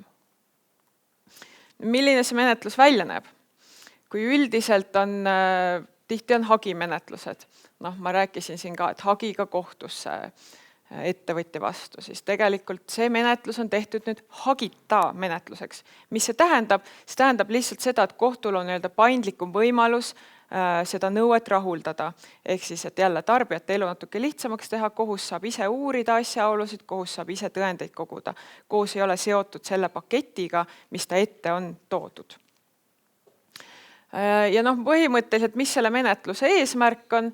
Menetluse eesmärk on tuvastada rikkumine ja määrata kindlaks siis, kuidas toimub kahju hüvitamine, lõpuks kahju hüvitis paika panna siis on ju, mis siis tarbijad saavad. Ehk siis see menetlus on välja selline, et siis Andmekaitse Inspektsioon vaatab. Nii, isikuandmed on lekkinud. Trahv on määratud või ei ole määratud, pole oluline, aga vaatab, et need tarbijad või siis andmesubjektid on kahju kannatanud, sest on see andmeleke toimunud. Siis Andmekaitse Inspektsioon läheb kohtusse ettevõtja vastu. Siis see on 2-astmeline menetlus. Kõigepealt tuvastab kohus rikkumise. Siis kohus vaatab, kas ettevõte on midagi rikkunud. Mis see tähendab, eraldi värviga tõin välja, puudub nimekiri õigusaktidest, mille rikkumise korral saab üldse esitada sellist hagi. Direktiiv ütles seda, direktiiv tegelikult loetles ära, mis need õigusaktid on. Meil Eesti õiguses võeti hästi laialt see üle, et näete, meil on ükskõik mis rikkumine, et ei ole mingit nimekirja rikkumistest, aga oled mingit seadusest tulenevat nõuet rikkunud, andmesubjektile on kahju tekkinud või tarbijale on kahju tekkinud ja siis kohe saab hakata kahju nõudma. Nii. siis see Andmekaitse Inspektsioon läheb kohtusse. Tuvastatakse rikkumine ja kui rikkumine on tuvastatud, siis on niimoodi, et siis kõik need tarbijad või andmesubjektid saavad otsustada, kas nad nüüd tahavad ühineda selle teise poolega sellest menetlusest, ehk siis sellest, kus hakatakse siis seda kahjuhüvitist määrama. Ja tarbijana väga hea, väga lihtne, juba on tuvastatud, et kohus juba tuvastas, et ettevõtja on rikkunud nõudeid. Ma ei tea, kes ei tahaks, siis ma küll läheks suure hurraaga kohale, et tere, ma tahan ka kahjuhüvitist saada. Võib-olla muidu ei oleks nagu huvitanud, aga siis põhimõtteliselt tasuta raha tuleb kohale. Et ettevõtjale jälle päris halb on ju. Nii et, ja see on ka, et tarbijate miinimumarvu ei ole, et paljusid tarbijad see on päriselt mõjutanud. Seda mingit piirmäära meil ei ole seaduses. See on lihtsalt, et on otstarbekas, on mõttekas lahendada seda sellise ühishagina. Ehk siis neid kannatanud, neid tarbijaid, kellele päriselt kahju on tekkinud, neid võib olla ka 5, neid võib olla 50, 500, 50 000. Et selles mõttes seda arvu paika ei ole pandud. Nii et millega ettevõtja peab arvestama on see, et näiteks siis Andmekaitse Inspektsioon läheb kohtusse, kohus tuvastab, et on toimunud rikkumine, paneb paika siis, mille järgi siis hakatakse seda kahjuhüvitist määrama nendele andmesubjektidele, siis kõik andmesubjektid saavad suure hurraaga ühineda menetlusega ja siis lõpuks kohus siis paneb paika, et palju siis tuleb kahjuhüvitist tasuda ja siis tuleb maksma hakata. Kohtupraktikat põhimõtteliselt kogu selle asja kohta Eestis veel ei ole. 3 Euroopa kohtu lahendist on see direktiiv kui selline läbi käinud, seepärast ma tõin nad ka välja. Midagi teab, mis olulist sealt nagu tulnud ei ole. Kõige olulisem ongi see, et mis see tarbija, kogu aeg räägitakse tarbija, et põhimõtteliselt sellesse mõistesse ei ole mõtet kinni jääda. See tarbija on väga lai mõiste, see on reisija, kasutaja, klient, jaeinvestor, jaeklient, andmesubjekt või muu. Ehk siis väga-väga lai mõiste see tarbija, et seda ei saa kuidagi kitsalt vaadata. Tarbija ehk siis see isik, kes kannatab kahju, kuna ettevõte on rikkunud mingit õigusnormi. Ja ülejäänud lahendid sisuliselt ütlevadki lihtsalt seda, et konkurentsiõiguse rikkumised ei lähe sinna direktiivi kohaldamisalasse ja see on nagu lisaks GDPR-i artiklile 80, see artikkel 80 ütleb seda siis, et andmesubjekt saab valida ennast esindava pädeva isiku põhimõtteliselt. Ja laias laastus, mis see siis nagu ettevõtjale kaasa toob, millega peab arvestama? Ettevõtlusrisk selles mõttes ongi, et võib tulla need esindushagid, tuleb neid, ei tule neid, tegelikult ei tea praegu. Et selles mõttes, kas see nüüd hakkab Eestis buumima, kas nüüd Andmekaitse Inspektsioon, TTJA, kas kõik hakkavad suure hurraaga kohtusse jooksma, ei tea. Mõni arvab, et ega väga ei juhtu midagi, mõni arvab, et juhtub midagi. Et põhimõtteliselt, millega võiks nagu arvestada, et tuleks üle vaadata kindlasti näiteks oma tüüptingimused, sisuliselt vaadata, et käitud seadusega kooskõlas ja põhiline see, et ei tekiks siis tarbijatele või andmesubjektidele kahju. Et see on see oluline koht, et iga õigusrikkumine ei pruugi on ju kahju kaasa tuua kellegile, et kui mingi kahju tekib, siis on see oht, et minnakse kohtusse ja hakatakse neid kahjuhüvitisi nagu nõudma. Ja oluline on veel see, et põhimõtteliselt mitte kedagi ei huvita, kas see rikkumine oli nüüd tahtlik, oli see kogemata. Kui õigusrikkumine on, siis nii on. Võib olla ka hooletusest, siis tuleb ikka hakata kahjuhüvitist maksma. Et selles mõttes ettevõtjal siin väga mingit seda ülekõrt siis ei ole, et sellest vastutusest pääseda. Ja mida veel siis, mis on nagu kõikide kohtumenetluste puhul ju tegelikult on esialgne õiguskaitse, mida saab taotleda. Mida see tähendab? Tähendab siis on ju seda, et kohtumenetluse ajaks, kuni kohus menetleb kogu seda rikkumise teemat, menetleb kahjunõude suuruse teemat, siis selleks kohtumenetluse ajaks, mis võib kesta 3 aastat, 5 aastat, mõni kestab 10 aastat, siis selle menetluse jooksul siis kohus reguleerib selle õigussuhte ära kuidagi. mida kohus saab teha, keelata mingite tüüptingimuste kasutamine. Et näiteks ongi, et kui jutt on sellest mingitest tüüptingimustest, mis on siis võib-olla tühised, mille tõttu on siis tarbijatele kahju tekkinud, siis kohus ütleb, et vot neid praegu te ei tohi kasutada selle kohtumenetluse jooksul. Ja kui me räägime siis mingi nagu laiemalt sellest direktiivi kohaldamise alast, võib ka olla mingi tooteid ei või käibesse lasta või ma ei tea, mingit hoiatust peab näiteks avaldama, ma ei tea, kuskil kodulehel pead 5 aastat võib-olla mingit hoiatust siis üleval hoidma. Nii et selles mõttes esialgne õiguskaitse võib ka päris palju mõjutada tegelikult. Ja mida siit lõpuks nagu kaasa võtta? Kõige laiemalt ärge rikkuge seadust, ärge tekitage tarbijale kahju. Väga lihtne, et siis on kõik juba hästi. Lõpuks tuleb lihtsalt näpuga järge ajada, et teha nagu mingi riskianalüüs, et mis on see koht, et kui ma nüüd seda normi rikun, et kas see päriselt võib tarbijatele kahju tekkida. Lõpuks, kui need tarbijaid on 5, siis see võib-olla ei ole nagu nii hull. Aga kui neid tarbijaid on väga palju, see võib lõpuks olla päris suur kahjuhüvitis, mis tuleb veel kogu maksta. See võib olla ka piiriülene, et me ei räägi ju ainult tegelikult ka Eesti kontekstist, et see sama direktiiv, seda pidid ju kõik Euroopa Liidu liikmesriigid üle võtma. Ja nüüd on ka see, et need tarbijad võib-olla saavad teie vastu kohtusse minna ka võib-olla kuskil mujal riigis, et meil on tegelikult ju nagu, see on piiriülene kõik, et tarbijad saavad lõpuks võib-olla ka valida, siis see on meie õigusreeglite järgi, et kuhu riiki tegelikult minna ettevõtja vastu kohtusse. Need tarbijad ei pruugi olla ainult Eesti tarbijad, need võivad olla Saksamaalt, Hollandist, et neid tarbijate ring võib väga lai tegelikult olla, kes saavad nagu minna kohtusse ettevõtja vastu. Ehk siis tulebki väga selgelt vaadata, et mis on need õigusnormid põhimõtteliselt, mida kindlasti ei tohiks rikkuda, kuna sealt võib kaasneda kahju ja see risk on päris suur, et sealt tuleb seda kahjuhüvitist hakata maksma. Ja lõpuks ongi, mis iganes info, mis läheb tarbijatele, andmesubjektidele, kõik see tuleb nagu üle vaadata ja ma ei tea, ärge kasutage tühiseid tüüptingimusi. Või kasutage, aga siis mõelge, et sealt ei tuleks kahju tarbijatele. Nii et see on minu poolt kõik. Aitäh!